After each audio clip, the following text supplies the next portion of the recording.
Mike, congratulations on your leadership award with 4 Under 40. Thank you, and thank you for having me today. Welcome.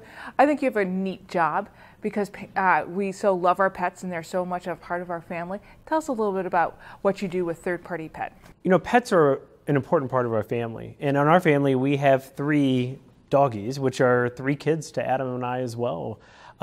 You know, I'm so lucky and fortunate to be in the pet industry to where my company is able to work with pets all day long. You know, what we do, we are a call center operations and we also manufacture pet products. So we're making pet products all the time and we're working with pet owners, quite honestly, 7 days a week. So it's really a fun job.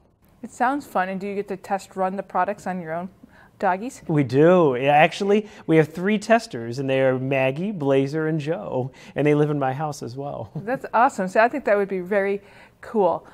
How does that business acumen, because you're the CEO and CFO of that corporation, how does that business acumen help you play a big role in our community? You spend a lot of time, you volunteer a lot, and I think that's one of the things that you bring. Sure. Well, first off, I think it's really important to give back to the community. In any ways that you can get involved, I'm a huge advocate for that. In my organization, I take some of my business acumen and apply it to the Financial Advisory Board. So a couple of years ago, Mayor Cherico appointed me to the City of Naperville Financial Advisory Board. So I take a lot of the same skills that I use, quite frankly, every day in my professional career, and use that to help with some of the city future planning, some of the decisions that we need to make as a city. You know, the city is a public sector entity, but there's a lot of the same concepts that we do in the private sector which carry over to the public sector as well. That's neat. And you also volunteer with a lot of other organizations, and you incorporate your family into it. Tell me a little bit about that, and why do you do it? Well, first off, I'm lucky enough to have a wonderful family, and I think it's important as a community that we do things as a community. So we try to involve my 2 kids, Keegan and Caleb. We have twin 3-year-olds. And a lot of what we do, we want to show Keegan and Caleb that where we live and what we have here in Naperville was founded among the community. And we as a community develop that. So I think it's important to have Keegan and Caleb involved, as well as my husband Adam, as much as we can, because I want to do things as a family, and I want us as a family to be involved in the community as well as in our business. Well, and I'm sure they were involved with that important decision that you made to pursue a run for city council. They were. You know, that is a family decision, and running for city council is a big undertaking. I am so blessed for the number of people that I met, the supporters that I had, and really it was a great experience for not just myself, but my kids as well as Adam. You know, we talked about this as a family, and you're really, quite frankly, running as a family because they're heavily involved in the campaign process as well. Mike, why did you want to run for city council? Being on council, that's a step up in my volunteer book. That's a big, big, big commitment. It's a huge commitment. And you know, like I said earlier, giving back to the community is really important. Naperville has developed because of some of the great leaders that we've had. It's taken a lot of intelligence, a lot of time, a lot of planning. And being on the Financial Advisory Board has given me a lot of insight into some of the major decisions we make as a city. I was excited to take some of my business acumen, my drive to help with the community, and go forth for that next position. And you know, unfortunately, it didn't turn out as planned. However, there's always the future, and there's always other opportunities as well. Well, and it's always a great learning experience. So absolutely, you know, Liz, the people that I met along the way, and the things that I learned along the way, I'll cherish forever. It really was a life experience that is hard to describe, but one that well, I'll carry with me for the rest of my life. That's awesome. And when you were going through this process, where you're running your company, you volunteer, you decided to run for office, what were you thinking about leadership? I mean, those are all leadership positions. And how would you describe yourself as your leader? What is your style? Yeah, you know, leader is an interesting term to define. For me, leadership is showing by example. It's understanding what is exactly expected of the people that I want to follow me. And I think as a leader, you have to make sure that you have really clear vision. And you have to be able to communicate and articulate that as well. So as you're thinking about whether it's leadership of my organization, leadership of a small volunteer group, or leadership of the city, I think it's really vital that you can articulate, you can plan, and you can get people to understand why they should follow you in whatever direction you want to go. I think I agree with you that leadership really takes, it's a little bit of an art form. You need a lot of organization, but you need that ability to work with people and get them to follow you into that mission. Absolutely. Well, you really have to get people to believe in you. Yeah. And a leader is nobody if they don't have people that follow them. That's actually the actual definition of a leader, is that people, someone who will have people following them. So it's nothing about the rest of it. It's just that you got people following you. You know, I say this in our organization all the time to the folks that work for us.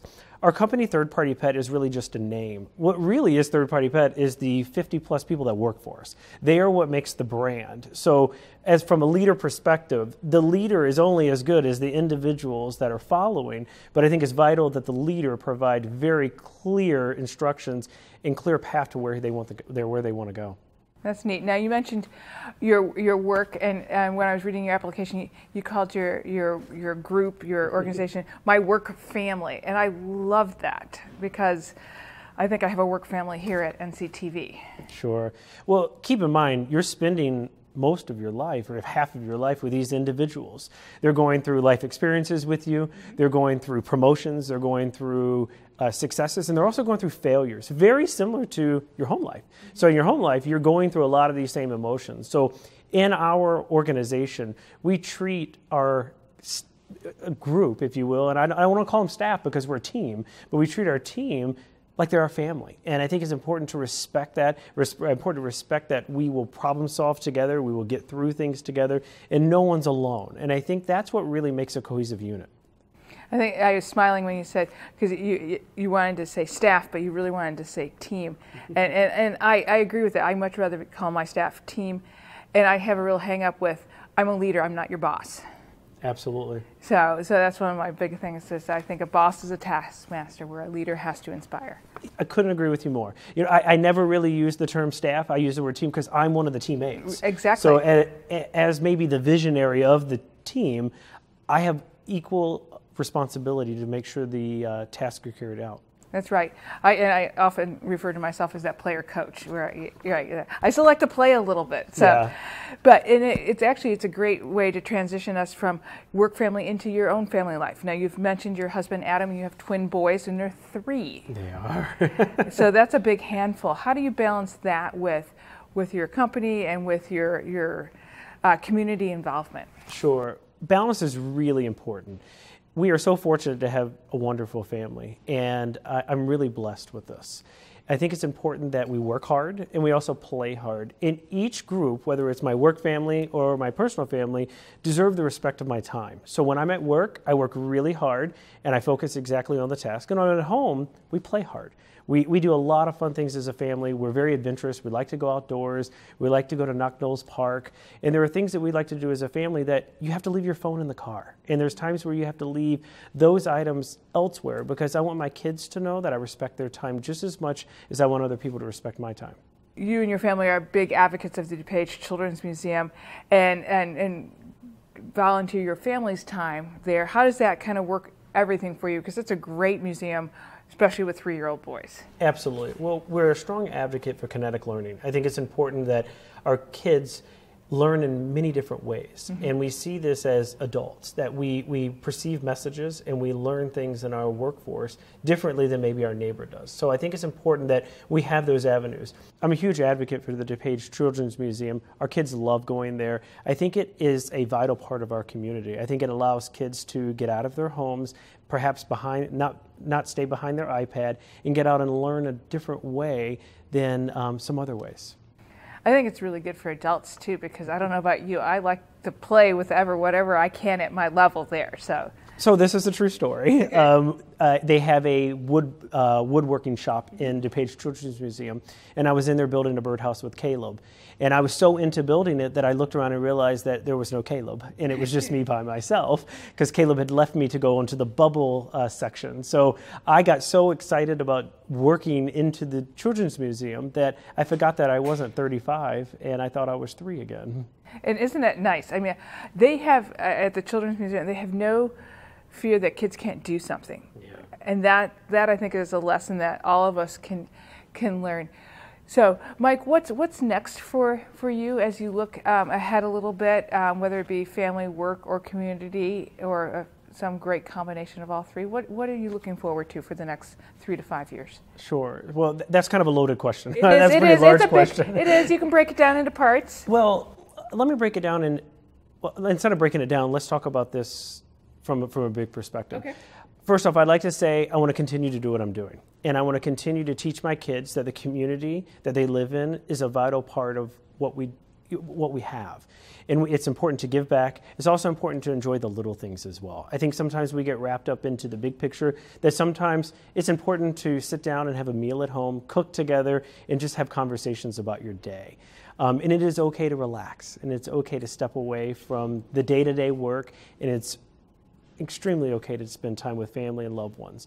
We have a program inside of our company where we really promote them to take their spouse out to dinner or take a family member out to dinner, and we as a company even pay for that. So there are several things that we do in our personal family that we carry over into our professional family as well to help promote a lot of this work-life balance. I think that's awesome.